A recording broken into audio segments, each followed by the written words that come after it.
Good afternoon guys, magandang hapon. Nakita nyo ngayong hapon tayo ay nagbabagay. Nakita nyo nasa may gilid. Ano po yan? Mga fish pond ng ito, African ito. So papunta tayo kay tatay ngayong hapon. Medyo mabagal lang takbo natin kasi nakabike lang tayo. So magdidilig tayo papunta rin ngayon kasi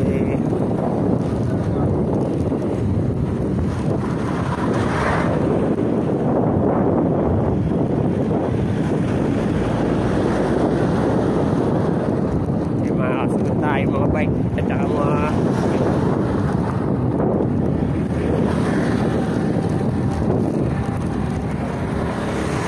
ito papunta po ito ng Gulod. Ito po yung bukid na tinatawag nila na ting Sabado, Linggo at saka pagka holidays marami yung nagja-jogging dito sa umaga at saka sa hapon dahil masarap rito, ma-presko yung although ngayon medyo may marami na may mga bagong tayo na subdivision na rito pero presko pa rin po.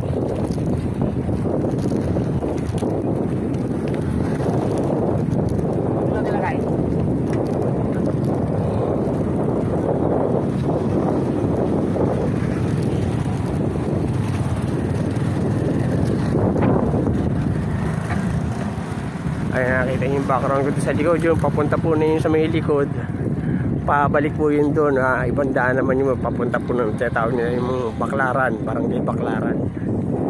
Dito po sa Kabuyaw meron po tinatawag na Barangay Baklaran. So ito na po tayo, sa may likod na po tayo. Ayan, nakita niyo yung mga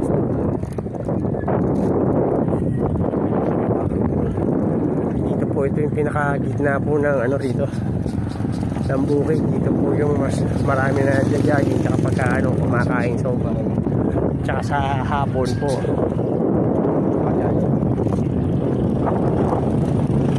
Nakikita nyo yung bago katatapat lang yun ng palay nung isang araw. So kaya papunta na tayo nung kay tatay. Medyo malayo rin po to kung bibisikletahin mo simula doon sa bahay ng mga ating almost rin po to, kulang 5 kilometers hanggang doon mismo sa mingan ni tatay simula doon sa bahay. So sa araw-araw na magpapabalik-balik ako dalawang beses sa umaga.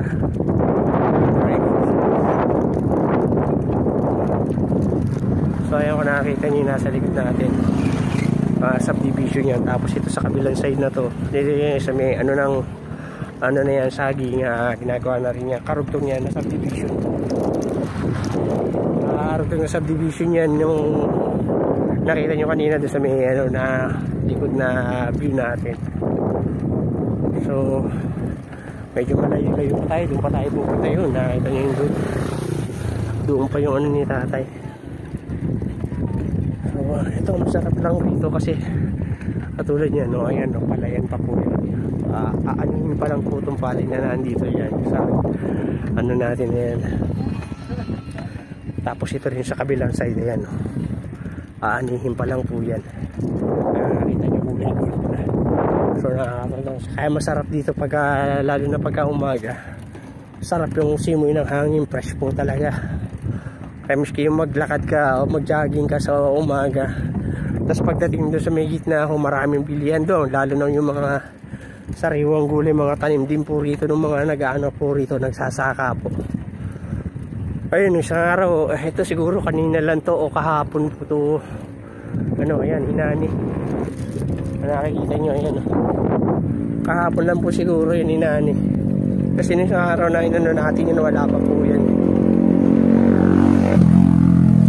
Guys, hanggang dito na muna po at medyo mahirap kuha at habang tumatakbo. So hanggang dito na po, maraming salamat po sa panonood. Thank you for watching. God bless.